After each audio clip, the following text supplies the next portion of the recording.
miracles. Morning, guys. Morning. All right. Sir. Trying to figure it out. That's all right. Y'all good weekend? Yeah. Hell yeah. Some of y'all sound like y'all better than others. Some of y'all still waking up. I got it. I don't know what it is, but 5 o'clock is still 5 o'clock, and it's early every time.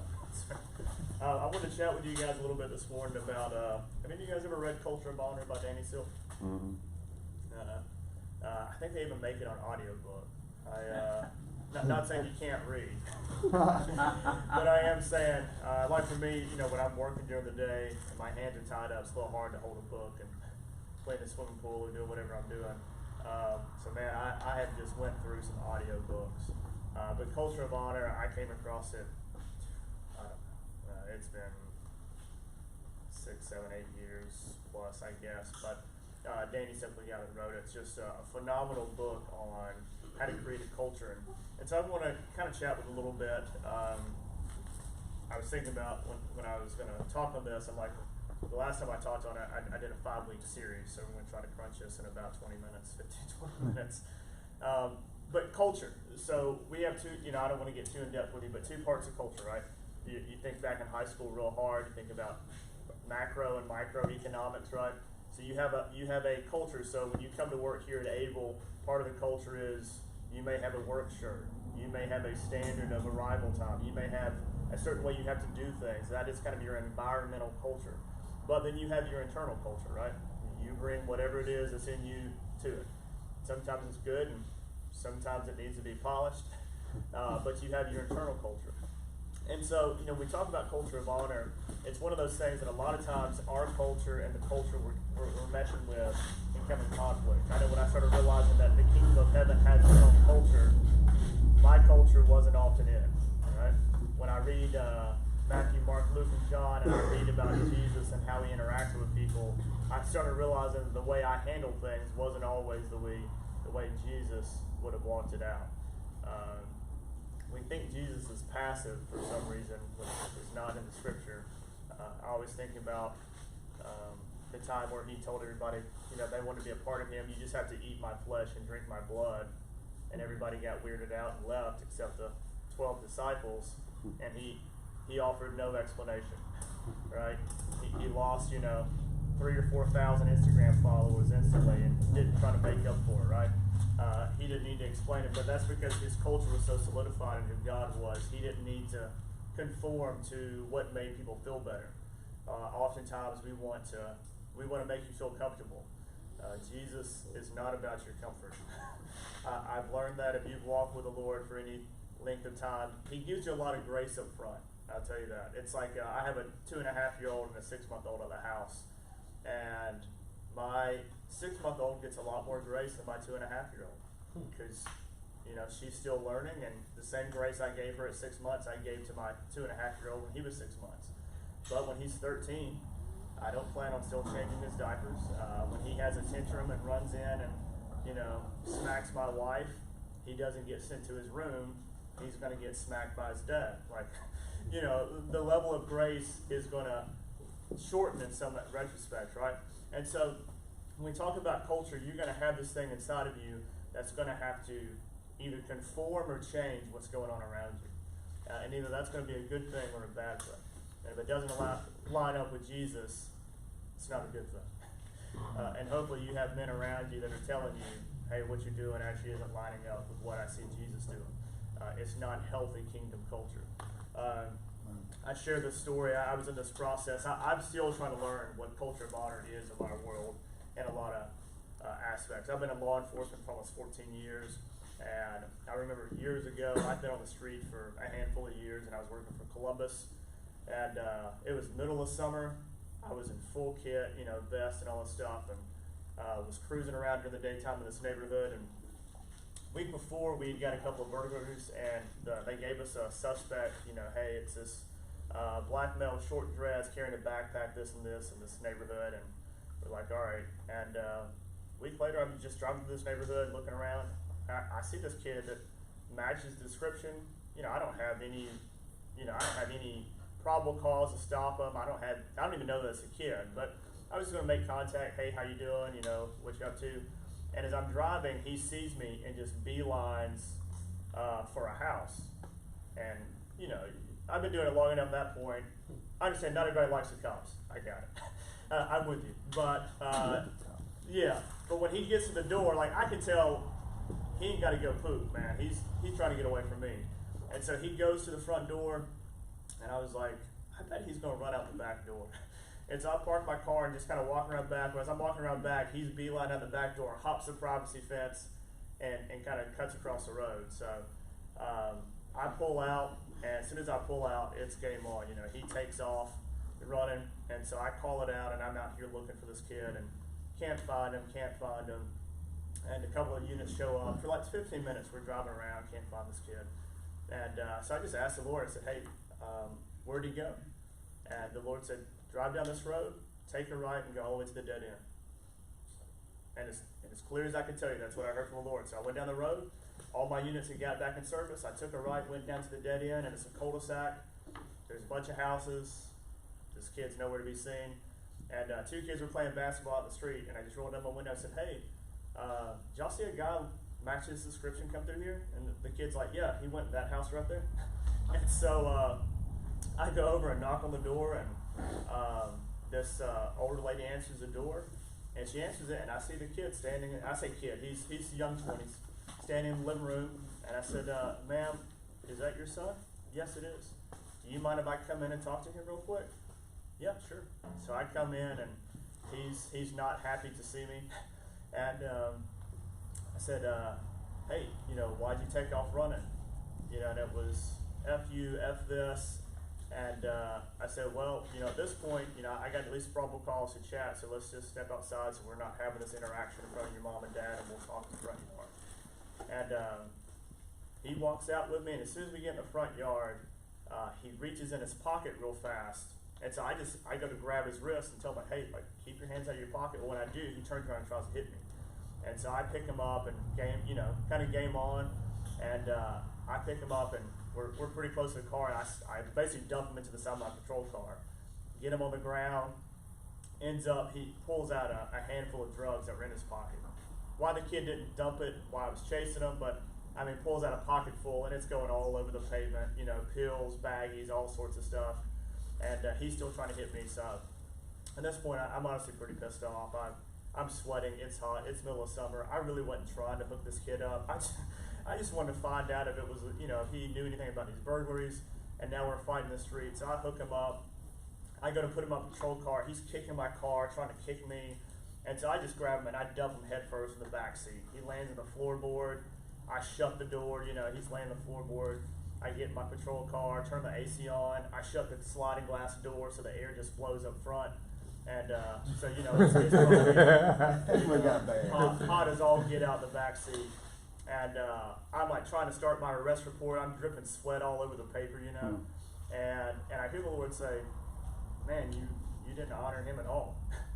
And I'm like thinking in my head, I'm like, I was super nice to this kid. He tried to punch me in the face, like tried to fight with me. I'm like, I ripped up my pants trying to tussle this kid in the street, and I just felt the Lord's conviction, and it was like, oh man, like I can do better. So I got out, picked him back up, and sat him in the seat. And he's still like cussing me, you know, F you, F police, you know, all this stuff. And I get back in the car and I open the window and dump the AC. I turn my vents off and dump into the back seat. I just told the guy, I said, hey, I'm sorry for the way I treated you. I shouldn't have dumped you in the back seat like that, and I apologize. And then he just stopped, like the car went silent. And a couple seconds go by, and he's like, I know why you were looking for me. And I didn't ask this kid any questions. I had Mirandas, none of that. I was just doing my arrest report for the drugs. And he said, you were looking for me for those burglaries from last week, weren't you? Well, I just wanted to chat. He's like, yeah, I was involved in those burglaries, and here's where the stuff's at. And he starts telling me about 7 other burglaries that had happened that he was involved in, and 2 stolen autos. And we're talking and talking. Well, he's talking. I'm just writing my report. And I get through and said, hey, man, you want to just go talk to our investigators and you clear all this up? Yeah, man, I'll go chat with him.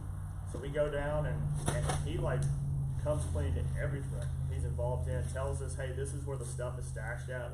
I'll take you guys over there. And so we get through with everything, and, the investigators are like, man, great job. I'm like, I didn't do anything. I was really, trying to talk to this kid and made a drug arrest. I wasn't even trying to do it. I was just trying to go eat some lunch. And we get to the jail, and I'm getting ready to book him in. And I was like, hey, man, I just want to ask you, why'd you tell me all this stuff? He said, man, I've never had a cop respect me before. And when you apologize, it just shifted something, basically to these terms. It just changed something inside of me, and I knew I was supposed to do what was right. Amen. I was like, all right. Amen. And booked him in, and he's in holding. I'm handing my paperwork, and he's in holding, telling the other guys, man, if you ever see this guy on the street, he's straight. He's vouching for me with all these guys in holding that I just met. Oh wow. Yeah, he's going off, and as I'm leaving, he's banging on the glass. I walk in there, it's like, what's up, brother? He's like, hey man, you got my number. If you ever need anything on the street where I can help you out in any way, and tell you do's and don'ts, you call me when I get out. And he actually ended up helping us on some cases in the future. As far as I know, for the next few years, never got arrested for anything else. And so when I got through, I kind of went, got with the Lord in my car. I was like, hey, what was going on? He's like, you see what happens when you actually honor people that you don't always agree with. And it shifted me, man. This was probably 10 years ago now. And it shifted the way I did policing. I mean, I was always, I tried to be respectful where I could, but man, it just kind of shifted my perspective. And I realized at that moment that there's a culture, people have their own thoughts and opinions about police that we can have long conversations on. I've been doing it for 14 years. I've worked with 3 different departments, probably 500-600 different officers across the span, and I can tell you the bad ones are by far the minority. But we could have conversations about police culture, but I realized that what really set it apart was my culture. That when I was in my patrol car, when I was interacting with the people I was interacting with, that was me setting the tone for my culture and how I was going to reflect Jesus to the ones around me. And I could tell you story after story about how I'd work cases on the street and interact with people, and some of them would still be us fighting in the roadway. And at the end of it, once they're in cuffs, it's like, hey, bro, this is what's going to happen. But, I understand why you did what you did. I respect that. But I'm doing my job. This is where we're at. And people just coming to terms and just like, man, I've actually never had someone just take ownership and just, treat me like a human being.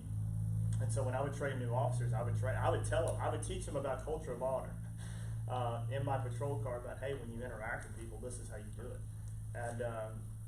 And so I say all that because we can be in a different culture, right? Mainstream media culture is different than God's culture. I don't know if you've noticed that. That's right. But it doesn't mean we go hide into a rock, right? Yeah. Right? If all of us Christians went and, sheltered ourselves in place and didn't influence anything, right? Where's the light on the hill? That's right. Where's the influence? And the world is going to be the world. Yeah. He used to tell me all the time, I'm the cop, I'm supposed to be the good guy. The person on the other side is the bad guy. You're doing your role, I'm doing mine.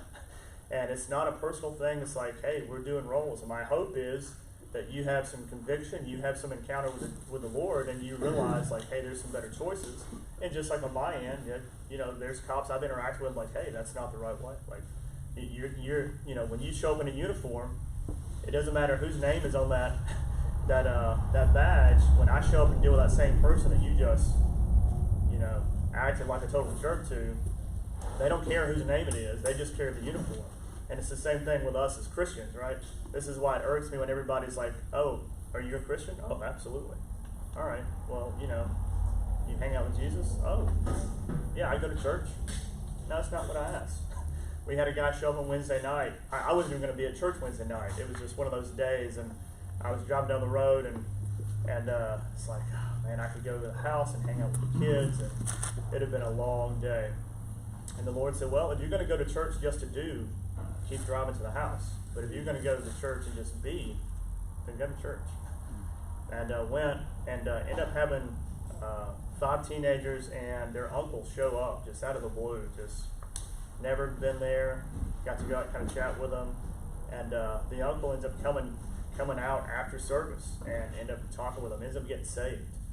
And as he and I are talking, and he was telling me, I was asking, hey, do you know Jesus? Yeah, I go to church some. I said, no, that's not what I'm asking. Do you have a relationship with Jesus? And a lot of times down here we think identifying as Christian means I have a relationship, and it's not true, right? I mean, some of you have been in that place before you actually met Jesus. If I wouldn't ask you, are you a Christian? Oh, absolutely. I went to church 6 years ago. I got a Bible in my house somewhere. I'm in. And the thing is, our culture, if we're not careful, is that when I go out here and I live like the world, but I tell everybody on my social media that I went to church today, I'm a Christian, and then somebody else goes out and actually tries to relate to them in a kingdom aspect, it's like there's confusion on where we stand. The cultures are different.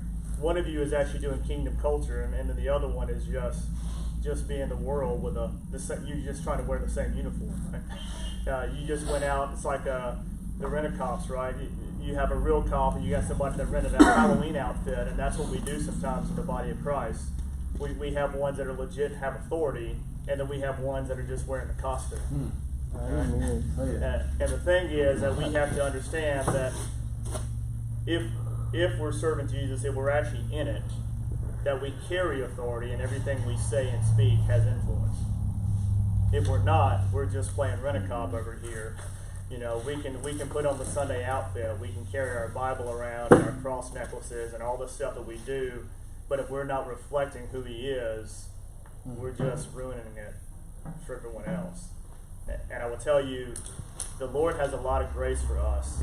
He has far less grace for this side right here. I've seen it from experience. That's why it talks about being lukewarm. If you're lukewarm, I'll spit you out of my mouth. Either be for me or be against me. But don't try to combine the two, right? And when you're developing this thing in a culture of honor, it's up to you to create, one, this internal culture that you're carrying around, and then two, is this culture strong enough to affect those around you? Are you one that's easily influenced, or are you one that doesn't influence it? Some people are just naturally gifted. Have you ever just met somebody for the first time and you're like, man, I just want to be around that person? Like, they walk in the room and kind of give you attention. And I'm not talking about you have to look or dress a certain way. Just some people have that thing that they carry where they have natural influence. I can usually pick them out. We have people in our church that if they don't show up for Sunday, I don't even have to look around. I can stand up front and tell you if they're there or not because of what I feel in the room, because of what they carry. And if that's you, you have to be extra responsible how to manage yourself because you influence for the good of the bad.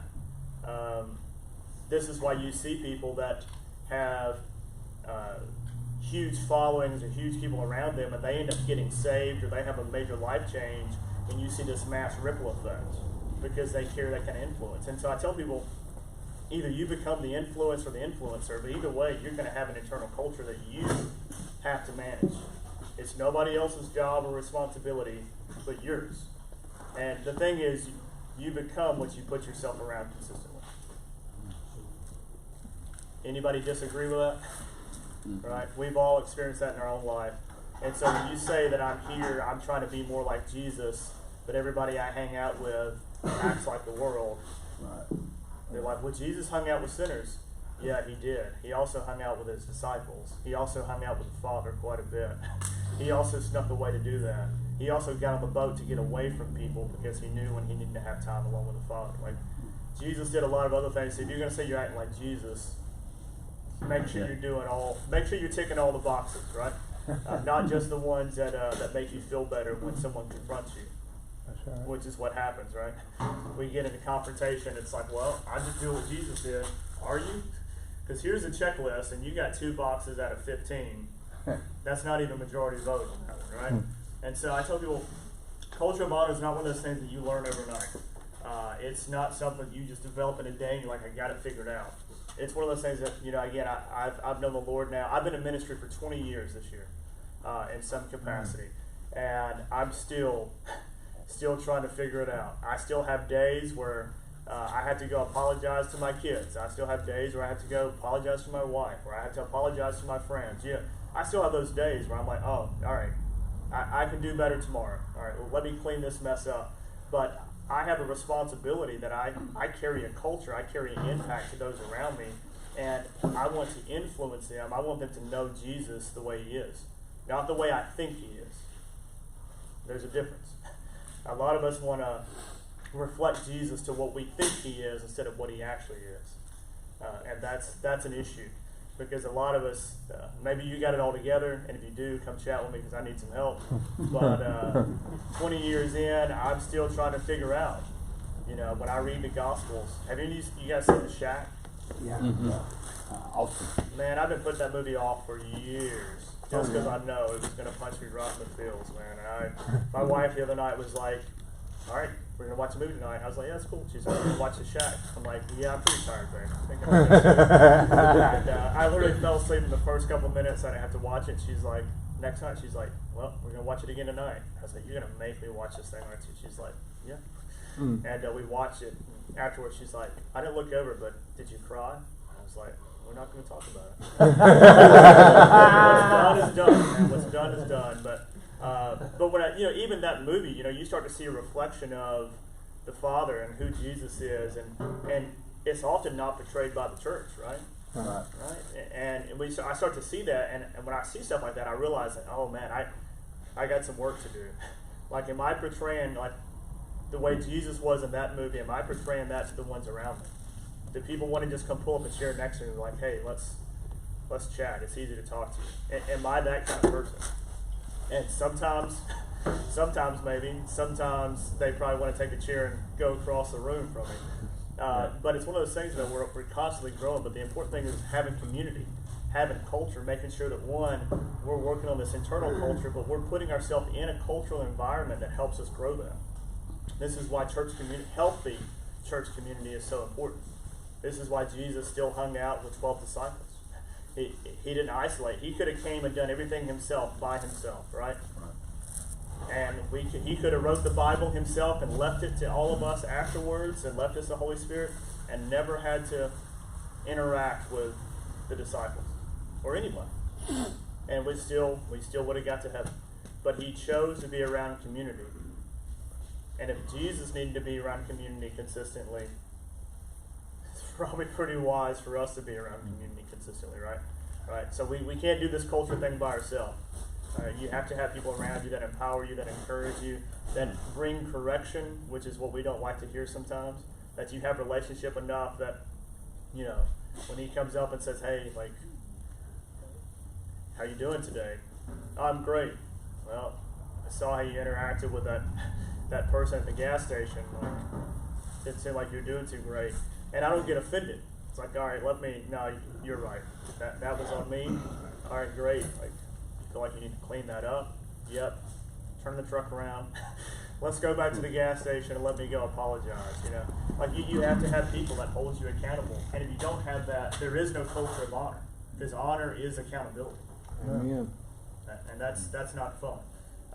But in men, you're the example to somebody. Whether you have a wife and kids, you got friends, you're the example to somebody. And if you don't act intentional towards this stuff to figure it out, to get a good grasp on what is it like to honor those around you, what is it like to honor yourself? What is it, Mark 12 says the greatest commandment is what? Love God with all your heart, and then what? Love your neighbor. Love your neighbor is what? Yourself. If you haven't figured out how to love and honor yourself, you ain't going to do great loving and honoring your neighbor, because you're going to reflect the same junk you reflect on yourself. Right? And so it starts here first. You and Jesus got to take some time to work all this junk out. All of us have mess. All of us have stuff. We have PTSD. We have junk. We have trauma. It happens. It's just part of life, right? You go through stuff, family junk, world junk, whatever. And until you get along with the Lord and work this stuff out, yeah, you're going to love your brother as you love yourself, which isn't always great. Some of us, we see how you love yourself, and we're like, no, don't. Yeah. No, you and God love each other. You don't love me right now until you figure all that out. Like, you wait. And that's okay. You're in process, right? You're in process. So I want to wrap up with that again, you're not going to get it today. You're not going to get it tomorrow, but you're going to get a piece of it today. You'll get another piece of it tomorrow, and the day after, and the day after. And then you'll mess up, and you'll get to clean that up, and you'll realize, oh, there's honor in cleaning up my mess. So that's another piece. And so I want to encourage you, be intentional with yourself, be intentional with the Father, be intentional with each other. You get the opportunity to create this culture, however you want to create it, but you're reflecting Jesus. You're reflecting this company. You're reflecting your family. So you get to choose how you want to reflect that. Can't nobody else do it but you. Right? Father, we love you. You're faithful. You're way more faithful than we'll ever be, but you still love us anyway.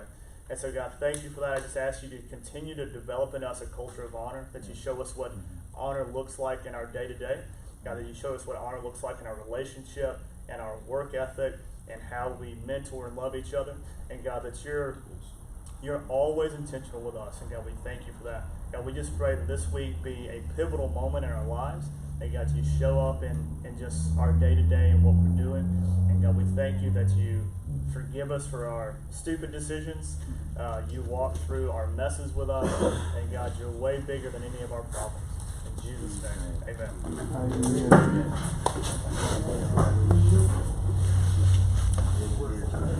Oh, I thought you knew you were crying about your finger.